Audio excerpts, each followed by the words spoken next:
Ndikulandireni muli wonse komwe muli. Yafikanso nthawi ya programu yathu imene tikhaidi kuphunzira zinthu zosiyanasiyana zokhudza mawu a Mulungu. Kwa nthawi imene takhala kuphunzira zinthu zambiri, takhala kuphunzira zinthu zokhudza magawo 5 akupembedza, komanso takhala kuphunzira zinthu zina zimene ife ngati Khristu tiyenera kuti tikazidziwe. Choncho tipitiriza bebe kuphunzira zinthu zina zimene zimakhudzananso kwambiri ndi magawo amenewa akupembedza. Ndi zinthu zimodzi zimenenso zasokoneza mpingo wa Khristu, zimene zagawanikitsa mpingo wa Khristu. Takuganizani, panakakhala kuti panalibe magawano amene alipowa, kodi mpingo wa Khristu tsiku lero lakhala ukulu bwanji? Kodi mphamvu yake lakhala ikulu bwanji? Koma mudza chimene chosokoneza mpingo wa Yesu Khristu ndi kusamvetsetsa bwino mawu a Mulungu. Palinso zinthu zinaso chimene chasokoneza mpingo, chimene chinagawanikitsa mpingo makamaka zaka zimene zapitazi. Ndipo nkhani imeneyi ndi nkhani ya chikho. Kodi inuyo mumagwiritsa zikho zingati pa mgonero wa Ambuye? Ili ndi funso limene mumadzifunsa kuti inuyo mpingo wanu wa Khristu mumagwiritsa ntchito zikho zingati nthawi imene mupanga mgonero wa Ambuye. Komanso chinthu chimene chinavuta kwambiri pa nkhani imeneyi ya chikho, nkhani yake imene inavuta kwambiri ni nkhani ya kumvetsetsa pa nkhani yoti chikho. Zomwe zimachitika izi m'mipingomo. Pali mpingo wina wa Khristu umene umagwiritsa ntchito chikho chimodzi. Tikamanena zoti chikho chimodzi ndi ngati imene ili kabuli. Ichi ndi kuti ndi chani kuti ndi chikho chimodzi. Ndipo panga mgonero wa Ambuye chimene chimachitika ndichi.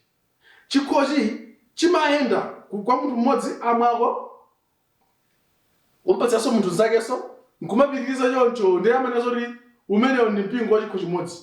Ndipo anthu amakhulupirira kuti ngati munthu sapanga za chikho chimodzi ichi ndi kuti imeneyo ndi tchimo, kapena kuti akulakwira malamulo a Mulungu. Ndi kuti chikho chimodzi imenecho.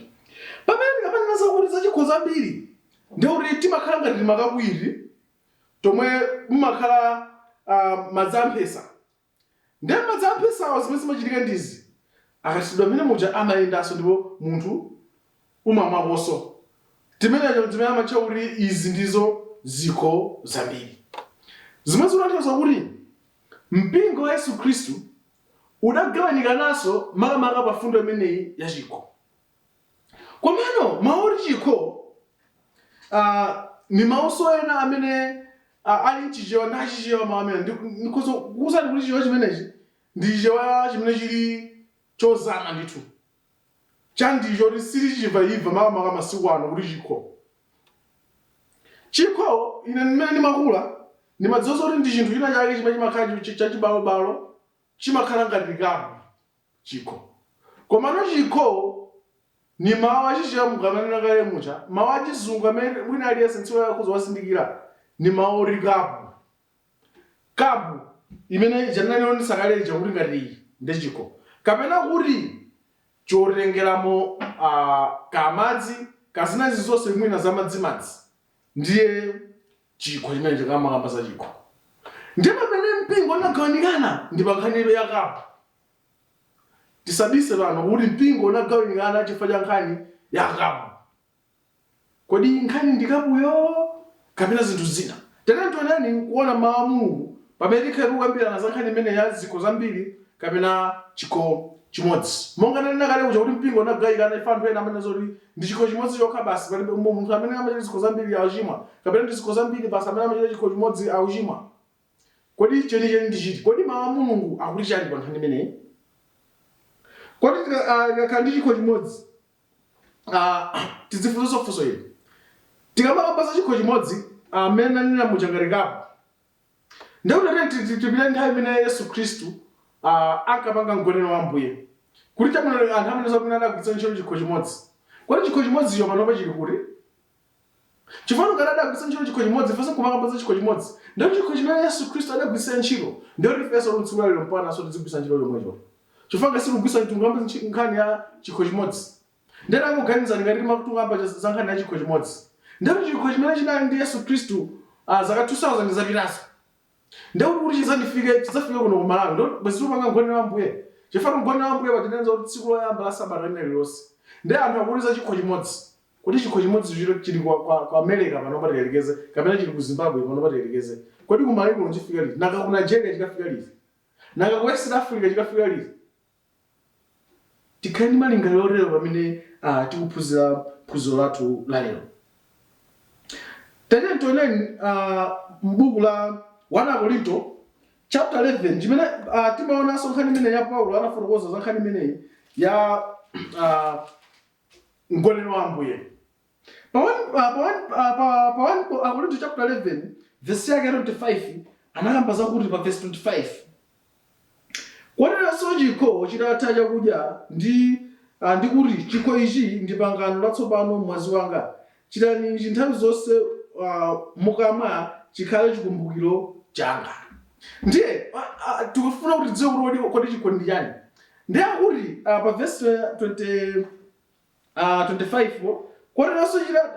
kwanenanso chikho chitatha chakudya ndi kuti chikho ichi ndi pangano latsopano mwazi wanga. Chitani ichi nthawi zonse mukamwa chikhale chikumbukiro changa. Ndiye kuti mukamwa chikhochi akuti chikhale chani kuti chikhale chikumbukiro changa. Kodi akanena za chikho chimene chocho chikho chenicho kodi kapena ife timamwa chikho? Funso likhoza malero monga ndakale kucha kuti chikho ndichi. Kodi ife timamwa chikhochi kapena zimene zili mkatimo? Chikho kapena zimene zili mkatimo? Funso mene mkhoza mazifunsa ndi menewo. Kapena alipo amene adamwako chikapu chokhachi basi kapena zimene zili mkatimo.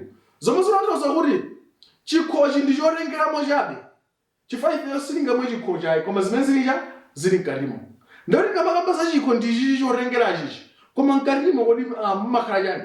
Monga mene chili chikho ichi mkhoza rengeramo madzi ka frozen china chilichonse. Koma chikho ndi chorengeramo. Pamene tikuona Bible amene ali kufotokozera.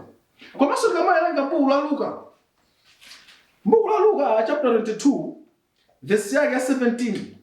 Chapter 22 verse yake 17 Bible limakamba motere. Verse 17. Ndipo analandira chikho ndipo pamene anayamika anati landirani muchigawane mwa inu nokha. Akuti atatenga chikho chija atanena zoti akuti mulandire chikho chimene chichi ati ndipo mugawane. Nditenganso chikho chomwe chicha limene lili kapwe. Ikozo khachi kamwe chikulu chikapu chaching'ono ndi akuti mugawane. Tatire ntionene kuti adagawana chikho chophwanya nkwambogawana chimodzimodzi. Adati mugawane chikho. Adanena zoti adaphwanya kumambogawana chimodzimodzi. Kapena anarani. Inu kodi chikho mwamati chikho mumatanthauza uchani. Bible lifuna lionesera bwino kuti chikho ndi chimene chili chorengera, chimene timarengeramo zinthu. Ndizo muzotanthauza kuti kaya mpingo ugwiritsa ntchito chikho chimodzi kapena ziwiri nkhani ndi zomwe zili mkatimo. Kali kugwiritsa ntchito zikho zambirimbiri, kali kugwiritsa ntchito chikho chimodzi. Koma nkhani ndi zimene zili mkatimo basi. Maitsazo lero mukhoza kubweretsa chikho cha red, mama mukhoza kubweretsa chikho cha green. Koma Bible zimene zili okhala mkatimo ndi zinthu. Chifukwa ngati Bible dana zoti mkatimo mukhale frozen, inu nkubweretsa madzi. Ndoti ni Bible suzofana naye. Bible sidakamba kwambiri nkhani ya chikho kuti chikho chomurenga chorani naye. Koma inakamba kwambiri za zimene zili mkatimo kuti mwina kuno mukhale yani. Chikhochi chilibe ntchito, chifukwa chikhochi nchongorengera chabe kuti chinthucho chibwe madziwo kuti abwere kwa inu. Kodi inu mumatsata zili. Zomwe zikutanthauza kuti pangone wa Ambuye brakhala kuti mwatenga chikho chimodzi koma mwabweretsa madzi. Anthu akuzunira zoti zimene mwatenga zinthu zolakwika. Pamene mwabweretsa chikho chimodzi koma mwabweretsa madzi amphesa. Anthu sora akuzunira zoti mwabweretsa zinthu zolakwika kapena mwabweretsa zinthu zolondola. Pa verse ya Matthew chapter 28 pa 26 verse ya 9 Yesu anati adzamwa chikho chimenechi mu ufumu wa Atate. Tete tiwerengeni buku la Matthew chapter 26 verse yake ya 26 ndipo Matthew 26 verse yake ya 29. Verse ya 29 akapa morere verse 29. Ndipo ndinena kwa inu sindidzamwaso chipatso ichi cha mphesa kufikira tsiku limene ndidza mwatsopano pamodzi ndi inu mu ufumu wa Atate wanga. Ndiye apa akuti nkhani imene akapita apa akuti Yesu Khristu sadzamwaso zimenezayi, koma adzamwa anthawi imene adzabwereranso mu ufumu wa ndani wa Atate. Kodi Yesu Khristu wanenaro apa kuti adzamwa chani? Adzamwa chipatso ichi chani cha mphesa, madzi a mphesa ajaluka mbacha. Ndipo zomwe zikutanthauza kuti chikhochi inde chilipo, koma zimene Yesu Khristu akufuna zimene zili mkatimo. Ndipo kuti zimene zili mkatimo ndi chani kuti ni madzi a mphesa. Kodi inu mumapakatiza madzi a mphesa kapena ayi? Yesu Khristu za chikhochi chimene chichotengera isanakambe kwambiri ayi, koma akunena zimene zili chani kuti za mkatimo. Kodi inu mumafuna kuonesa zimene zili mkatimo kapena zimene zili kunjako kapena zili mkatimo? Ine ndaonako mipingo ina imatha kusunga zipatso za mphesa m'botolo la flozi, koma zili zipatso za mphesa ndithu. Ndaonako anthu ena amatha kusungira zipatso za mphesa m'mabotolo a galasi, mabotolo a galasi aja, mabotolo ena amene amatokhala mowa. Koma amaonetsetsa kuti mmene musakhale kachaso ayi mkatimo. Amaonetsetsa kuti mmene momo musakhale chibuku. Amaonetsetsa kuti mmene momo musakhale flozi. Amaonetsetsa kuti mmene momo musakhale mahewu kapena mabulosi. Koma mukhale zipatso za mphesa. Zimene Yesu Khristu zimene zakufuna. Akufuna zimene azili mkatimo. Ngati mmene onena pa Matthew chapter 26 verse yake ya 29. Pa verse 27 pomwepo pa buku la Matthew chapter 26 verse yake ya 27 anakamba more verse 27. Ndipo pamene anatenga chikho anayamika napatsa iwo nanena, mumwere ichi inu nonse. Akuti mumwere ichi inu nonse. Kodi inu mumamwa chikho? Pamene akuti mumwere ichi inu nonse. Kapena mumamwa chikho moti chikhozopesa zoti anthu mumamwa kapo. Tikhozolero simumamwa kapo rai. Mumamwa chimene chili mkatimo. Chimene chili mkatimo ndi chimene inu mumamwa. Zili ngati kuti mwamuza kuti asanandibwetsako madzi. Ndi munthu chabwetse madzi m'manja. Kodi mukhozono munthu wake kugwira. Koma amatenga chani? Amatenga kapo. Chifukwa sina kuti abwetsa kapo yayi. Timene kuti bwetsa madzi. Kusonyeza kuti nkhani sichotengeracho ayi. Nkhani zimene zili mkatimo. Kodi zimene zili mkatimo ni madziwo. Tekeso munthu anezoti tabwetsa madzi. Munthu kwabwetsa kuti wabwetsa Fanta. Kodi wabwetsa ndithu mu chikhochi wanena, komano zimene zili mkatimo si zimene munthu wanenayi. Ndiye Yesu Khristu chimene akafuna kuonetsetsa kwambiri ndi chakuti kodi mkatimo muli chani? Wanena kuti atisadzamwaso madzi a mphesa amenewa kufikira atili limodzi mu ufumu wa ndani wakumwamba. Komanso ife ngati Akhristu tatene tionenso ni buku la 1 Korinto chapter 10 verse yake ndiyo ya 16. 1 Korinto chapter 10 verse ya 16 akukamba morere verse 16. Chikho cha dalitso chimene tidalitsa sichili chiyanjano cha mwazi wa Khristu kodi? Akuti chikho chimene timachidalitsa chija kuti sichili mwazi wa Yesu Khristu kodi? Ndiye kodi anena chikho chenichoni chikapu chija kapena anena zimene zili mkatimo? Kodi kapena ino mumapemphera chikho mumapemphera chikapu chija? Kapena mumapempherera zimene zili mkatimo? Mumadalitsa zimene zili chikapu chija kapena madzi a mphesa?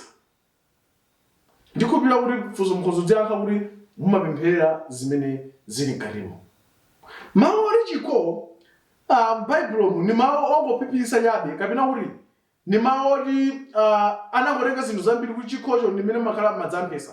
N'chifukwa chake Yesu Khristu adamasulira kuti ni madzi a mphesa mmene mukhale madzi a mphesa. Ni mmene adamasulira Yesu Khristu. Adakangomba kuti achikho bwezi tikukangana tsiku lero kuti chikhomo mudali chani chikhomo. Lero singagawane chikho.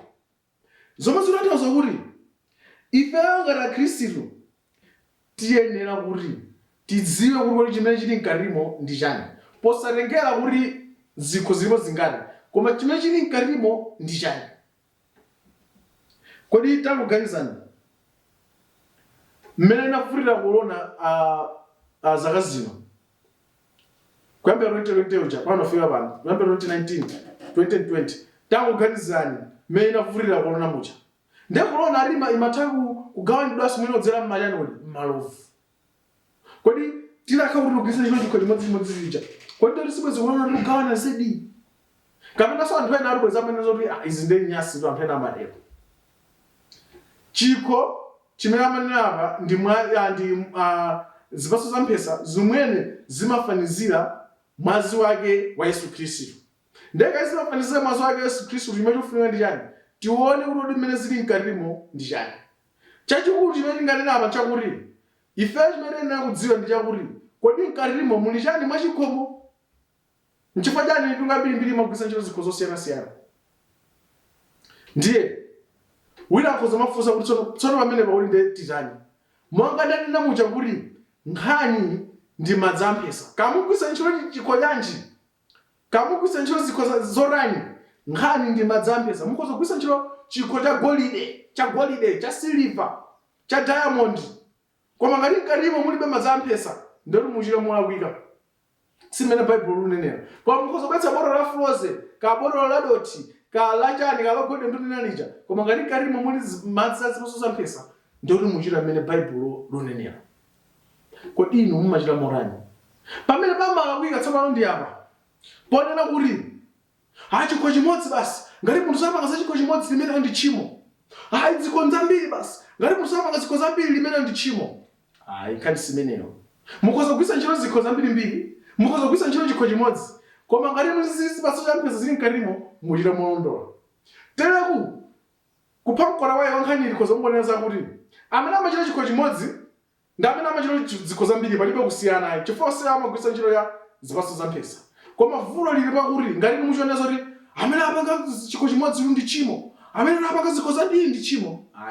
Mukhozopita cha china mpingo Yesu Khristu wapeza apanga chikho chimodzi. Mukhozopita mpingo ina Yesu Khristu apanga zikho zambiri. Koma ngati iwo osana zoti ichi chikho chokha chimodzi chikapita zikho zambiri ndi tchimo, ndikuti anthu amenewo akuchita kuyenera. Kodi inu mumachita morani? Kodi mumachionera zoti chikho chimodzi amene apanga chikho chimodzi ndikuti akuchima amenewo, kapena amene apanga zikho zambiri amene sauchima? Dziwani kuti nkhani ndi zipatso za mphesa, chikho ndi cholongolengera mochabe. Chidakha kuti ndi chikho chimodzi, bwezi chikho chimene Yesu Khristu anagwisa ntchito, ntsiku la lero nafenso tikugwisiranso ntchito. Koma Yesu Khristu anatambasula bwinobwino kuti ni madzi amphesa amene amafanizira magazi ake a Yesu Khristu. Tikachite kuwayenera ndi mmene mawu a Mulungu akunenera. Chifukwa mawu a Mulungu sakamba za chikho ngati kuti chikho chenichenicho ayi, koma ni mawu opipirisa amene amakamba kuti za chikho kuti mkatimo muli madzi amphesa. Tereku dziwani kuti inunso ngati mupita kutchalichi chimene imachionera zoti ichi za chikho chimodzi ndi chikho chimodzi palibenso za zikho zambirimbiri. Dziwani kuti ngati mupita kutchalichi chimeneyo ndio mupitanso chacho limene makhulupirira zinthu zosiyana ndinu. Ndikuti ndidzadzukireni ngati ndi chachi chimene ngati mwayipeza ya makwaya. Komano palibe vuto ngati mugwisa ntchito zikho zambiri, palibe vuto ngati mugwisa ntchito chikho chimodzi. Vuto liliponena zakuti kodi mkatimo muli chani. Komanso ngati inuyo muchionera zoti amene amachita chikho chimodzi akuchimwa, amene amachita zikho zambiri sakuchimwa. Mulungu akudalitseni pamene tikhenso kupitirizanso kusanthula maphunziro ena amene akuzotithandiza ife a Khristu. Mulungu odzodalitsa adalitse mawu awa lero ndi nthawi zonse. Amen.